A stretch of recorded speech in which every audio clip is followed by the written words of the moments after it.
আলহামদুলিল্লাহ শিক্ষার্থীরা আমাদের উপর যে আস্থা রেখেছে আমরা সেই আস্থার প্রতিফলন, আস্থার যে গুরুত্ব সেটা অনুধাবন করে আমরা তাদেরকে ফিডব্যাক দিতে চাই। আমি নির্বাচনকালীন সময়ে যে ইশতেহারগুলো দিয়েছি, যে প্রতিশ্রুতিগুলো দিয়েছি, এই প্রতিশ্রুতিগুলো বাস্তবায়ন করাই এখন আমার মূল লক্ষ্য। সেজন্য আমি কাজ করতে চাই এবং শিক্ষার্থীদের যে চাহিদা, তাদের পরিবহন কেন্দ্রিক যে সমস্যা, আমি তাদেরকে সাথে নিয়ে আরও তাদের যে প্রবলেমগুলো তারা অ্যারাইজ করছে সেগুলো নিয়ে আমি কাজ করতে চাই। দেখুন, আমরা শিক্ষার্থীদের যে ভোটাধিকার সেটার উপরে আস্থা রেখেছিলাম। আমরা বারবার বলেছি যে শিক্ষার্থীরা স্বতঃস্ফূর্তভাবে যে মতামত প্রদান করবেন আমরা সেটা মেনে নেব।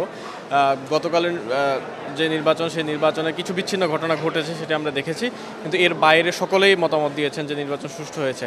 ফলে আমরা শেষ পর্যন্ত শিক্ষার্থীদের যে মতামত, সেই মতামতে আস্থা রেখেছিলাম এবং সেই মতামতের ভিত্তিতে আমরা আজকে আপনারা দেখেছেন যে আমরা জয়ী হয়েছি অধিকাংশ পোস্টগুলোতে। আমরা মনে করি যে এই আমাদের জয়ী হওয়াটা শুধুমাত্র আমাদের জয়ী হওয়া না, বরং ক্যাম্পাস তার ছাত্রদের যারা প্রতিনিধি, সেই প্রতিনিধি নির্বাচন করলো এবং এর মাধ্যমে ক্যাম্পাসে যে গণতান্ত্রিক পরিবেশ, সেই পরিবেশ আরও বেশি সুসংহত হবে এবং ক্যাম্পাসে শিক্ষার্থীদের প্রতিনিধিত্ব করার মতো একটা প্ল্যাটফর্ম তৈরি হলো। তারা তাদের রক্ত বিলিয়ে দিয়ে এই বাংলাদেশকে নব উদ্যমে গড়ে তোলার জন্য আমাদেরকে সাহস অনুপ্রেরণা জুগিয়েছেন। যারা আহত হয়েছে, পঙ্গুত্ব বরণ করেছে, যারা বিছানায় এখনও পর্যন্ত কাতরাচ্ছে ক্ষত নিয়ে, আমরা তাদের প্রতি শ্রদ্ধা জ্ঞাপন করছি।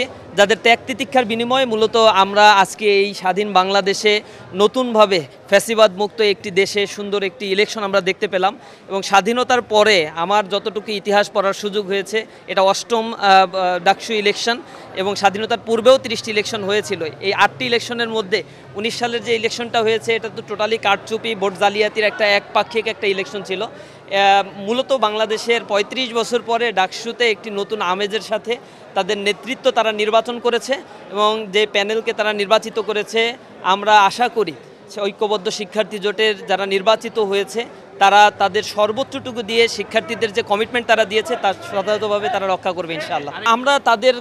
আমরা আসলে কাউকে কম্পিটিশন মনে করি না। আপনারা দেখবেন আমরা যখন কথা বলি আমরা বলি আমাদের বন্ধুপ্রতিম সংগঠন, ভ্রাতৃপ্রতিম সংগঠন বলে আমরা তাদেরকে অভিবাদন জানাই।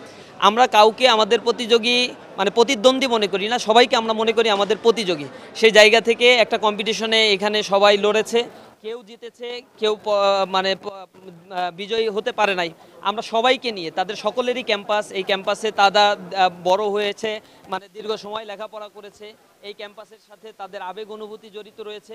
সুতরাং তাদের যে ত্যাগ তিতিক্ষা, জুলাই আন্দোলনে তাদের অবদান ছিল, সকলকে নিয়েই আমরা একটি সুন্দর ক্যাম্পাস যাতে গড়ে তুলতে পারি, নিঃসন্দেহে আমাদের প্রতিজ্ঞা সেটাই থাকবে।